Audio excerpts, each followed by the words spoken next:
কাঁচা ও শুকনা মরিচ দিয়ে বানানো হয়েছে বাংলাদেশের জাতীয় পতাকা। সোমবার ব্রাহ্মণবাড়িয়া উপজেলা পরিষদের বিজয় মেলায় এমন দৃশ্য মিলেছে। সবাই এসে ভিড় জমিয়েছে এই দিকে। প্রশংসায় পঞ্চমুখ মেলায় আসা প্রায় সকলেই।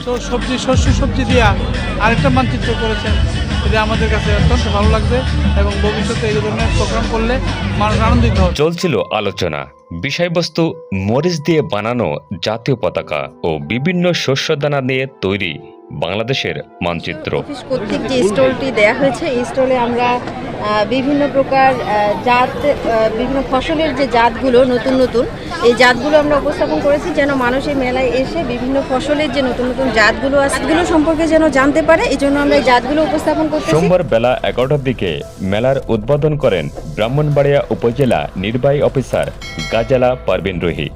মেলায় মোট 20টি স্টল বসে, এর মধ্যে কৃষি অফিসের স্টল সবার দৃষ্টি কাড়ে।